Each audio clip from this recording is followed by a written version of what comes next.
Brighter Shores Early Access is finally here, and I've just spent a good 2 hours already diving into its world. From gameplay to more details, I think I'm ready to share my raw first impressions, and trust me, it's refreshing to explore beyond the endless loop of the same 2-minute trailer clips. So let's take a look at what Brighter Shores brings to the table right now and how the launch feels like. We start exactly as expected from the trailers, as a no-name guard at the city of Homeport of Adothria with a quite streamlined tutorial showing the very basics of controls, which by the way immediately feels nice. As a point-and-click game, it's easy to feel like controls are a bit old or outdated or laggy even, but here it feels really good and you can somehow feel the smoothness that was advertised with the FanForge engine, and it makes you almost completely forget that it's a grid-based system. If anything, I'm much more annoyed by the lack of more fluid controls for zooming and rotating the camera. It just felt bad for me and I wish there were more sensitivity options or more key bindings for it, etc. The story and the writing, I think, is engaging from the start. It's nothing too special at the moment, so don't expect much, but British humor definitely shines through and I liked it. The pacing seems fair, not annoyingly slow, nor is it overwhelming, and if I had to make a note here, I love that you're rewarded for exploration and extra dialogues, as I got a bonus silver for talking more to a beginning officer rather than just following the main story. I found that kinda neat. Right from the start, this cozy, laid-back vibe just takes over. It's like jumping into Stardew Valley for the first time, where everything feels calm and inviting. Also, the music is fantastic, just listen to it a bit.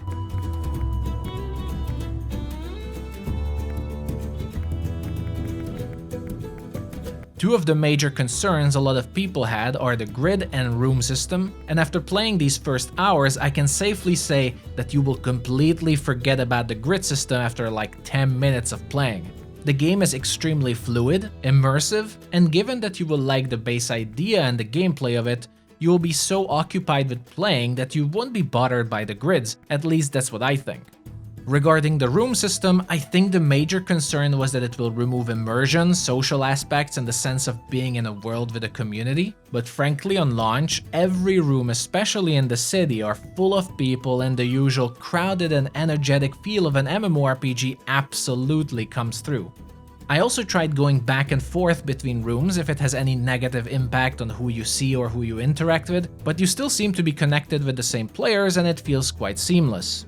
My best comparison for the room system would be imagining like some sort of static fog of war system from older games. I still feel like being in a world and exploration is fun and immersive, you know, but instead of having a dynamic field of view that updates as you move around, it is static, so to say, as you go back and forth between the different rooms. The other concern I had was how competitive would this make the fight for resources and objects in different rooms, and that worry of mine was also completely eliminated, as the player limits in rooms where there are interactables are linked, I think, to the number of objects, but more on this later in the profession section where I give examples. Then you get the feel of combat very early in the game, though only very basic aspects of it, not to mention most skills will arrive later, I think, with more episodes. For my personal expectations, it's exactly how I imagined from looking at the trailers and what I described in my initial video. It is an active turn-based system where time does not stop. Instead, it is divided into turns like RuneScape as far as I know, or CRPGs like Baldur's Gate.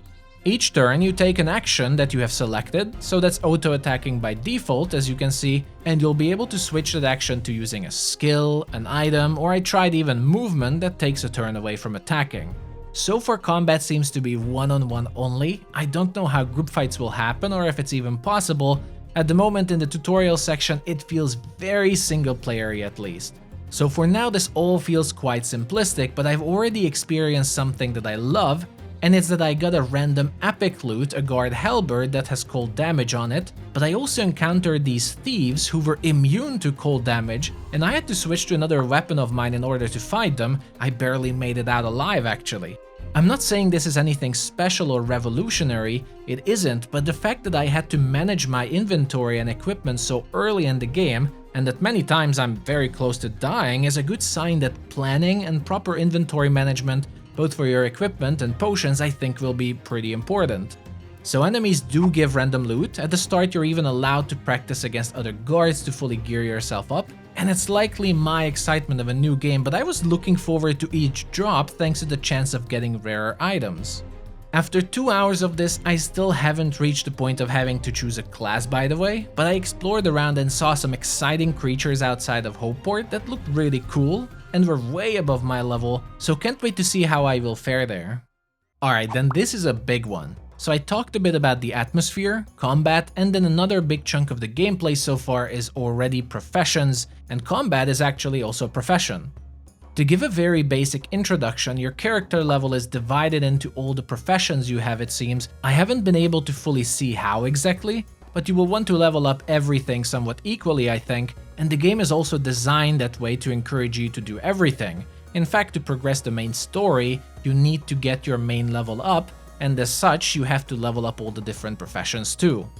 Combat is just one of the professions you have. It's called being a guard, and I had the chance to try alchemy, foraging, cooking, and fishing.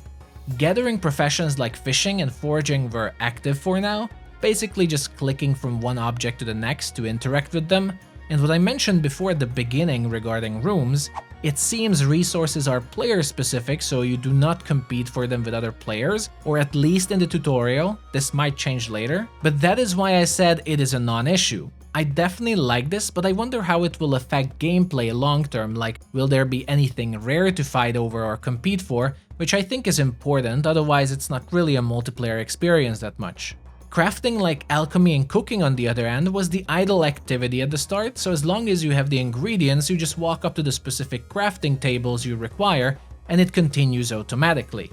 The only catch was that with cooking I had to check the recipe about which crafting table I have to use, like frying pan or the oven, and only after that going to the preparation table. So if it's going to be puzzle based a tiny bit, like let's say Overcooked, that's interactive enough for me. Now the real interesting part that got me surprised was the early economy and the point of crafting. For everything I did basically, apart from alchemy, the point of professions was to level up your character and sell all the resources you got to merchants or other villagers, either a fishmonger or the head chef of a restaurant. But it didn't feel like selling trash items, it felt more like completing automatic quests or duties around that you have to find in the world. So the circumstantial atmosphere of the game that introduces you new cooking techniques or fishing naturally connects with the villagers nearby who ask you to help them, like helping out in the local restaurant or sell fish for feeding townspeople. I found this really interesting as all the ingredients for cooking, for instance, I had to buy for a pretty expensive price at the local merchant. And as I sold the ready food to the head chef as I was helping the restaurant, I barely made some profit, and I think the intent here is to simulate this flow of economy that you have to invest into your activities, you level up your professions, and you make very tiny bits of profits. But you will have to keep spending increasing amounts of money for your equipment, like the first fishing spear being 12 silver, which was almost all my fortune at the point. All in all of this is really interesting, it's very interactive. I'm only slightly worried how this will make sense long term though, like let's say when you maxed out all your professions or when it comes to more in-depth MMORPG mechanics, if there will be any. But in the end, whatever I did, as I level up, the game has a perfect guidance on what you can do next, what are the next resources you should look for, what enemies you need to look out for as your next challenge. And while I'm staying somewhat cautious, as I have some worries how long will this stay fun if it feels so single-playery at the moment, I'm definitely having a good time and I'm surprisingly hooked to the early progression of the game, guiding me through everything and having constantly so many different things to do and different lines to pursue. So that's my first impression of Brighter Shores after a few hours, and then who knows, there's still lots of content and fun to discover, but I hope at least this was helpful for those looking for early impressions. I appreciate all the support, so if you've watched the whole video, do make sure to comment launch day so that I know it, like and subscribe for more Brighter Shores videos if you like this content, and I'll see you all in the next one.